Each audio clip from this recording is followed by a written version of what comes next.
काशीपुर को सीएम धामी की सौगात, कई योजनाओं का किया लोकार्पण और शिलान्यास, उद्योगपतियों को सुरक्षा का आश्वासन दिया।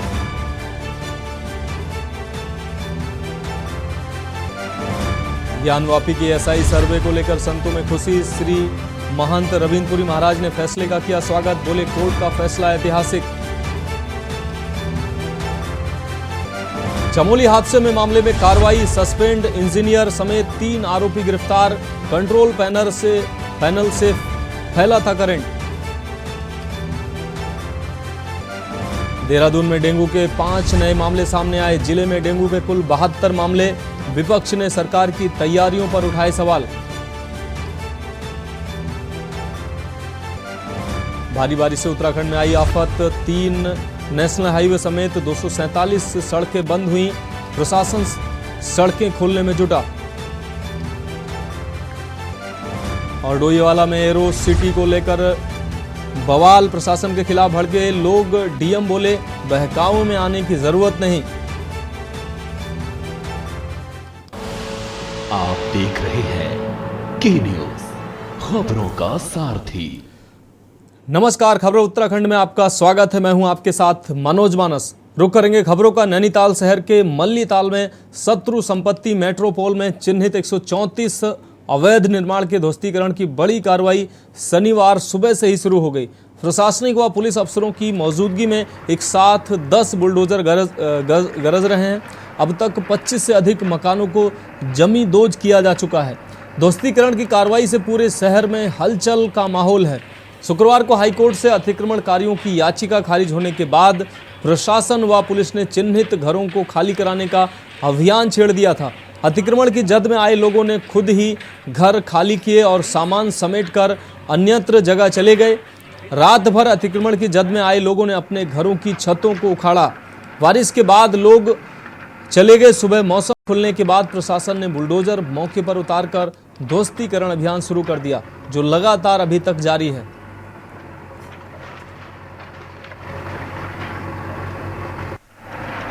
मैं पूरे प्लान वे में हमने पहले ही कल इन लोगों से अनुरोध किया है कि खाली कर दें। ये पूरे सेक्टर एरिया को 4 सेक्टरों में विभाजित किया गया है। हर सेक्टर में एक एसडीएम लीड कर रहे हैं और जो पूरे हमारा सेक्टर मजिस्ट्रेट जब पूरा आश्वस्त करेगा हमें कि सारे घर खाली हो गए हैं, उसके बाद हम उसमें ध्वस्तीकरण की कार्रवाई प्रारंभ करेंगे। अभी हमारे सेक्टर 2 में परितोष वर्मा एसडीएम कोशियाँ कटोली हैं, उनके द्वारा कह दिया गया उनके सारे सेक्टर के सारे घर खाली हो गए हैं और उसमें हमने अब ध्वस्तीकरण की कार्रवाई प्रारंभ कर दी है। 2 सुपर जोन में डिवाइड किया गया है पूरी जगह को, और ये जो इनर सुपर जोन है इसका प्रभारी मैं हूँ।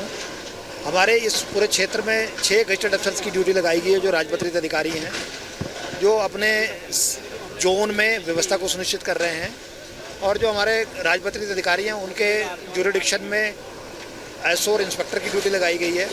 और जो हमारे संबंधित एसओ इंस्पेक्टर जिनको सेक्टर इंचार्ज बनाया गया है, उनके पास पर्याप्त संख्या में पुलिस बल है, जिसमें पीएसी है, सिविल पुलिस है, और जो हमारे फायर एक्सटिंग्विशर के साथ में फायर के कर्मचारी लगाए गए हैं और सारी व्यवस्थाओं को सुनिश्चित किया गया है।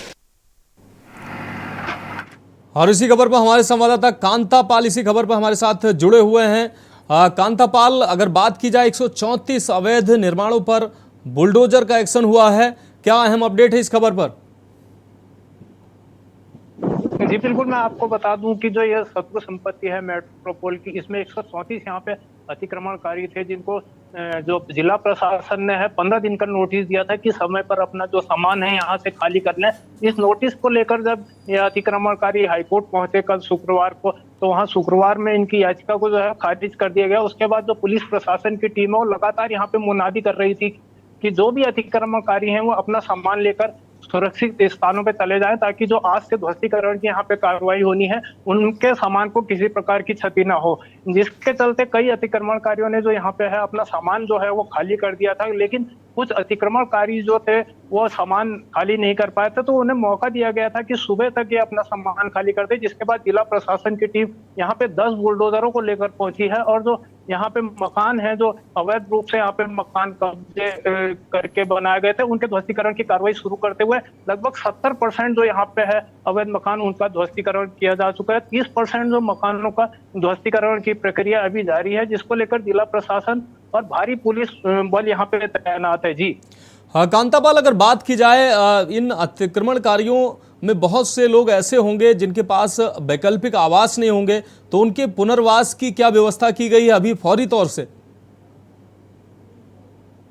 जी बिल्कुल, मैं आपको बता दूं कि जो यहाँ के एसडीएम है राहुल साहब, उन्होंने कहा है कि जो गरीब परिवार यहाँ पे निवास करते हैं उनके लिए 2 जगह उन्होंने यहाँ पे चिन्हित किया, हल्द्वानी और नैनीताल में। जिन लोगों के पास रहने की कोई व्यवस्था नहीं है उन लोगों के रहने की यहाँ पे व्यवस्था की गई है, खाने पीने की व्यवस्था की गई है। अल्पकालीन समय के लिए उनको यहाँ पे रखा जाएगा ताकि वो जो है बरसात के समय में उन्हें इधर उधर ना भटकना पड़े। जी कांतापाल, इस अहम जानकारी के लिए आपका बहुत शुक्रिया। तो आपको बता दें 134 अवैध ये निर्माण थे जो शत्रु संपत्ति पर बने हुए थे। हाईकोर्ट में इसको रोकने की अपील भी दायर की गई थी, लेकिन हाईकोर्ट ने इनकी अपील को खारिज किया। इसके बाद प्रशासन का बुलडोजर अब गरजा है और 134 ये अवैध मकान थे, इन पर बुलडोजर चला है।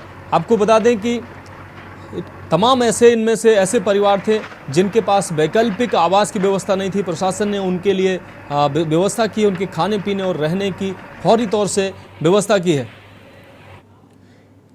उत्तराखंड की खबरों में वक्त एक ब्रेक का है, जल्द हाजिर होंगे। ब्रेक के बाद एक बार फिर से आपका स्वागत है। बात करेंगे अगली खबर की। नैनीताल रॉयल होटल कंपाउंड में शॉर्ट सर्किट से आबिद अली के 2 कमरों में अचानक आग लग गई, जिससे घर के अंदर रखा सारा सामान जलकर खाक हो गया। धुआं उठते देख आग लगने वाले घर के ठीक सामने चल रही ध्वस्तीकरण की कार्रवाई में मौजूद दमकल कर्मियों ने समय रहते आग पर काबू पा लिया, जिससे एक बड़ा हादसा होने से टल गया। आपको बता दें, जिस घर में आग लगी वह घनी आबादी वाला क्षेत्र है जहां सैकड़ों लोग निवास करते हैं। सभी घर आपस में एक दूसरे से सटे हुए हैं।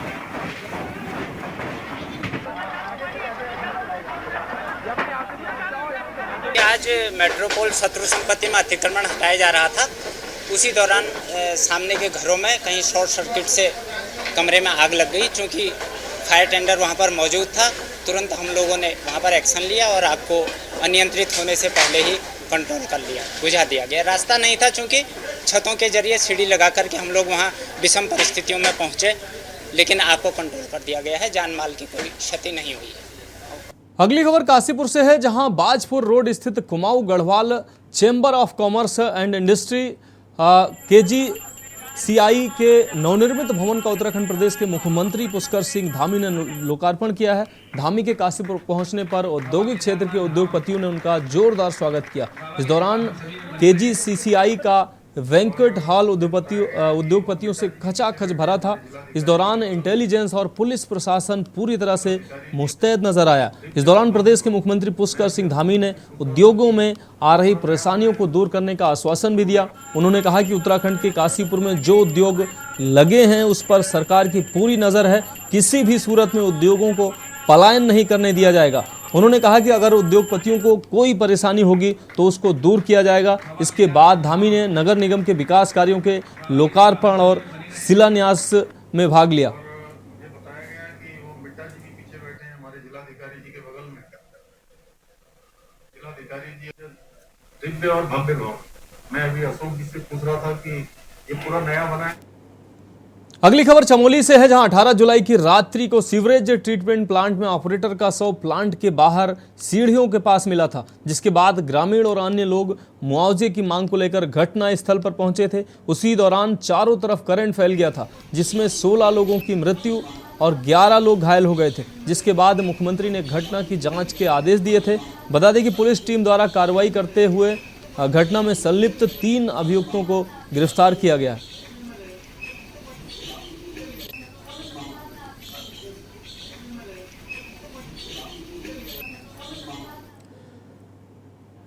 अब बात अगली खबर की। पूर्व बागेश्वर एसपी हिमांशु वर्मा का गुजरात स्थानांतरण होने के बाद बागेश्वर एसपी के रूप में 2018 बैच के आईपीएस अक्षय कोंडे के कमान संभाली है। बागेश्वर जिले के कमान संभालकर प्रेस वार्ता करते हुए एसपी अक्षय कोंडे ने कहा कि बागेश्वर उत्तराखंड का सबसे खूबसूरत जिला है। बागेश्वर में मेरी प्राथमिकता लोगों में अपराध के प्रति जागरूक करने की रहेगी। नशे से उत्पन्न अपराध व साइबर क्राइम अपराध बागेश्वर में अधिक मात्रा में हो रहा है, इस पर निर्णायक लगाम लगाई जाएगी। स्कैम तस्करों में विक्टिम और पेंडलरों की एक प्रोफाइल जरूर बनाई जाएगी।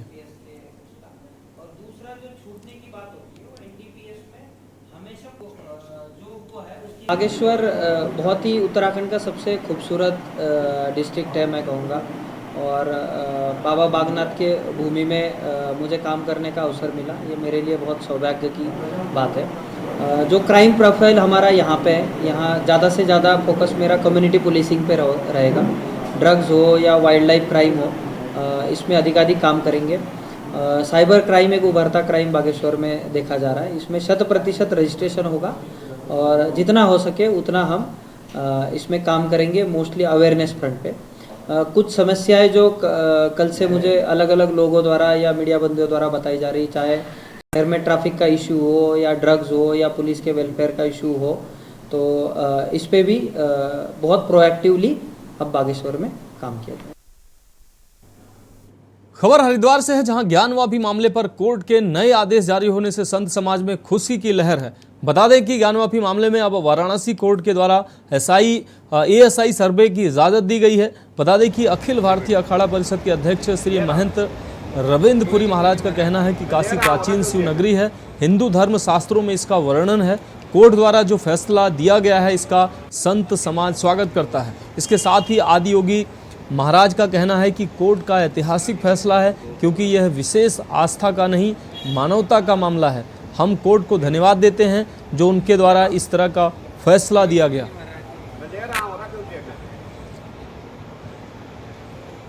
काशी जो है, काशी आज की नहीं है, प्राचीन काशी है। और काशी है भगवान शिव की नगरी है। और काशी जो है हमारा ये जो सनातन है, जो हमारा जो वेद, जो हमारी उपनिषद है, उसमें वर्णन है काशी त्रिशूल पे बसी हुई है। तो जो काशी का मंदिर है, काशी विश्वनाथ का जो मंदिर है, वो एक बार नहीं कहीं बार बना हुआ है। मुगलों ने वहाँ पे आ करके उसको तोड़ा, फिर बाद में कहीं हमारे राजा, हिंदू राजा आ करके उसको बनाए। ये ऐतिहासिक फैसला है, क्योंकि यह सिर्फ विषय मात्र आस्था का नहीं है, मानवता का विषय है। क्योंकि ये तो नैतिकता भी यही कहती है, और इसमें तो मुझे लगता है मुस्लिम पक्ष को भी अपना यह चीज़ सौंप देनी चाहिए, क्योंकि यह एक अच्छी भाईचारा की एक नींव होगी। हिंदू मुस्लिम भाई भाई, तो ऐसे में अगर वह इस भाईचारे को बढ़ावा दे, मैं समझता हूँ बहुत अच्छा रहेगा। और इसमें कोर्ट कचहरी की भी जरूरत में ना पड़ेगा, खुद से ही सौंप दे, क्योंकि काशी प्राचीन नगरी है। अगली खबर हल्द्वानी से है, जहां सब्जियों की आसमान छू रही कीमतों के विरोध में यूथ कांग्रेस कार्यकर्ताओं ने प्रदेश उपाध्यक्ष हेमंत साहू की अगुवाई में सब्जियों की माला पहनकर अनोखे अंदाज में जोरदार विरोध प्रदर्शन किया। बता दें कि शहर के एक पार्क में तमाम कांग्रेस यूथ कार्यकर्ता गले में सब्जी की माला डालकर पहुंचे और भाजपा सरकार के खिलाफ महंगाई को लेकर रोष जताते हुए कहा कि देश के गरीब और मध्यम वर्गीय परिवार के सामने जीने का संकट खड़ा हो गया है। जनता महंगाई, बेरोजगारी की वजह से परेशान है और केंद्र व राज्य की सरकारें आंखें मूंदे बैठी हैं।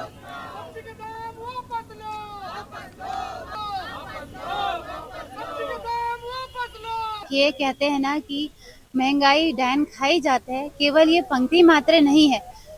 ये जो महंगाई बढ़ती जा रही है, पहले तो सिलेंडर महंगा कर दिया गया हमारे प्रधानमंत्री जी ने, फिर देश में राशन महंगा हुआ, अब सब्जियां महंगी हो रही है, क्योंकि आम इंसान जिसकी दिहाड़ी, जो मजदूरी लेबरिंग करता है, उसकी कम से कम मासिक आय 5,000 तक होती है। अगर वो बेचारा चलो सिलेंडर भी भरता है तो बेचारा राशन क्या खाएगा? मेन तो इंसान पेट भरेगा ना।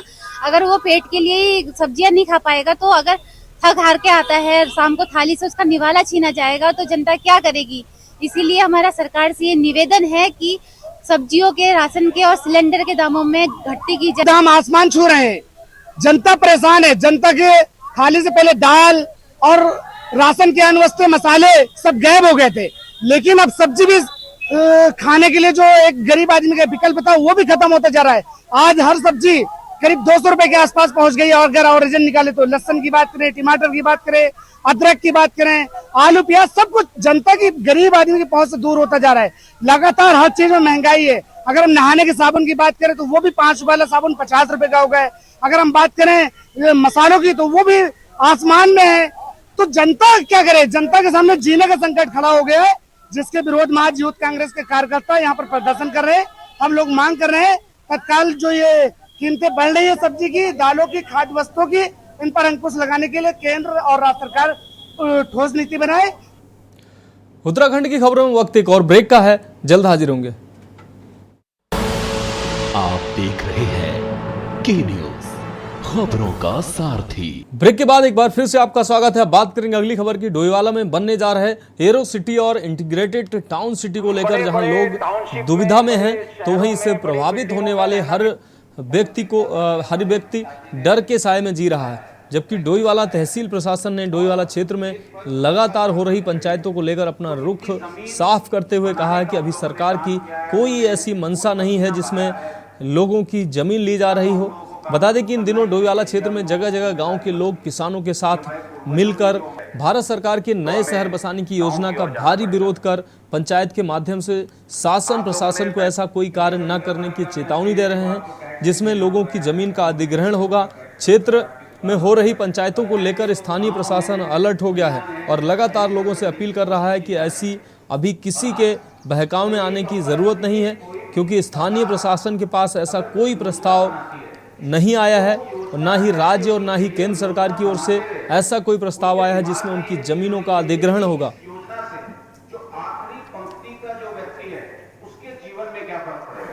पिछले एक हफ्ते या 10 दिन से न्यूज़ पेपर के माध्यम से, सोशल मीडिया के माध्यम से खबरें चल रही हैं कि राज्य सरकार की योजना नए शहर बनाने के, इंटीग्रेटेड टाउनशिप बसाने के लिए ये योजना का प्रस्ताव माननीय मुख्यमंत्री जी द्वारा दिया गया है, जिसमें ये चीज़ें निकल के आ रही हैं कि यहाँ पर जो इतना बड़ा क्षेत्र है 3080 हेक्टेयर जो यहाँ पर क्षेत्र है उसको एक्वायर किया जाएगा।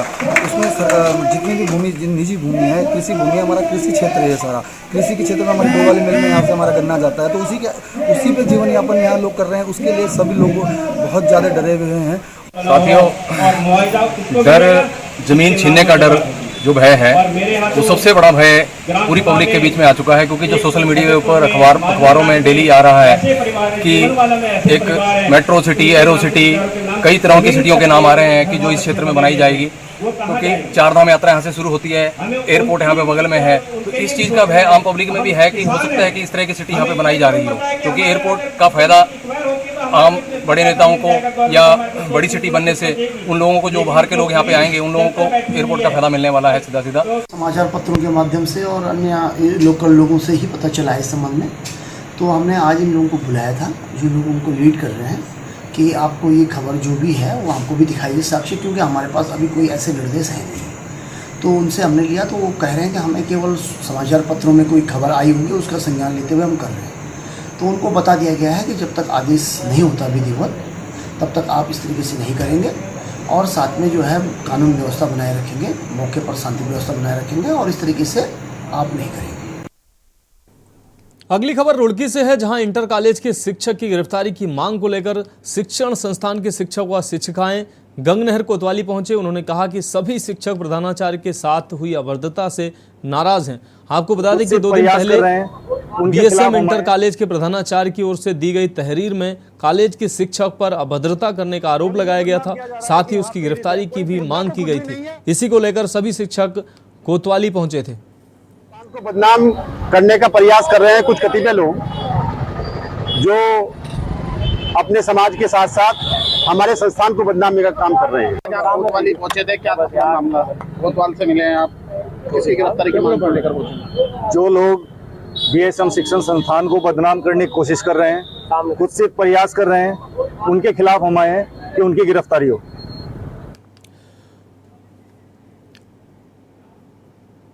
अगली खबर दिल्ली से है, जहां सोशल प्राइड वेलफेयर सोसाइटी एक पंजीकृत एनजीओ जो दिल्ली एनसीआर की सेवा करता है, इस संगठन ने कंचन कुंज में हो रही बाढ़ पीड़ितों की मदद के लिए प्रेरित कदम उठाए हैं और एक बाढ़ राहत शिविर के साथ ही स्वास्थ्य चेकअप शिविर का भी आयोजन किया है। सोसाइटी के प्रमुख डॉक्टर कमाल अहमद और सचिव श्री मखदूम अख्तर ने इस आयोजन के संगठन में एकत्र होकर जन समुदाय से मिले और इस चुनौतीपूर्ण समय में आवश्यक सेवाएं प्रदान करने के लिए अपने संकल्प को प्रकट किया। आपको बता दें, एसपीडब्ल्यूएस ने एक व्यापक स्वास्थ्य चेकअप शिविर आयोजित किया है, जिसमें विशेषज्ञ डॉक्टर ओसामा अकरम ने 150 से ज़्यादा रोगियों का इलाज किया, जिससे उन्हें आवश्यक चिकित्सा सेवा और सेवाओं में मदद मिल सके। हर रोगी को ज़रूरी दवाएं दी गईं और चिकित्सा सहायता के साथ सोसाइटी ने बाढ़ पीड़ितों को भोजन पैकेट भी वितरित किए। डॉक्टर कमाल अहमद ने कहा कि बाढ़ पीड़ितों के साथ काम करते समय उन्हें अनुभव हुआ है कि उन्हें चिकित्सा सेवा की भी आवश्यकता है, जिसके बाद स्वास्थ्य चेकअप शिविर का आयोजन किया गया।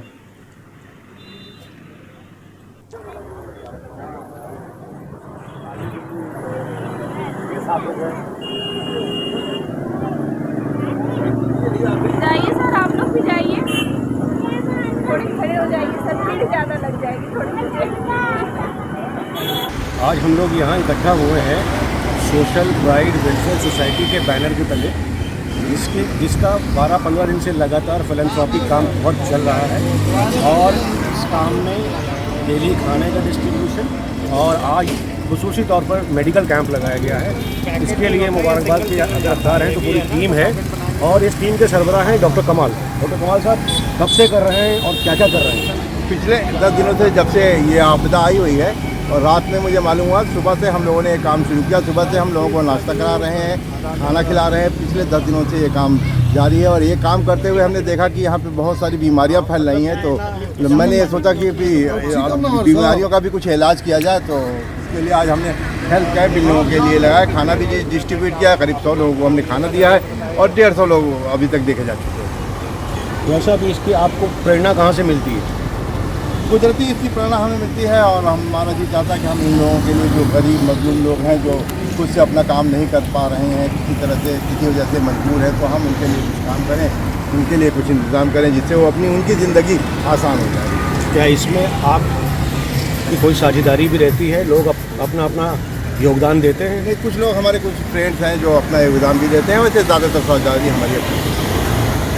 तो आगे क्या डॉक्टर साहब, आगे फिर फ्यूचर में फ्यूचर प्लान ये है कि हम इनके लिए काम करते रहेंगे और जो गरीब मजलूम हैं और उनको सहारा देते रहेंगे, उनके लिए काम करते रहेंगे, उनके लिए चीज़ें जो उनको ज़रूरत की चीज़ें वो मुहैया करते रहेंगे और इनके लिए लिवलीहुड का भी इंतज़ाम करेंगे इंशाल्लाह आगे चलकर। तो ये थे डॉक्टर कमाल। डॉक्टर कमाल जैसे लोग इस समाज में अपना वो योगदान दे रहे हैं जो अमूल्य योगदान है, जिसको समझ पाना उस आदमी के लिए मुमकिन है जिसके दिल में दर्द होगा, कि दर्दमंद ही समझ सकते हैं इसको। बहुत बहुत शुक्रिया। तो उत्तराखंड की खबरों में अभी के लिए इतना ही। मुझे दीजिए इजाजत और आप देखते रहिए के न्यूज़ इंडिया। आप देख रहे हैं के न्यूज़, खबरों का सारथी।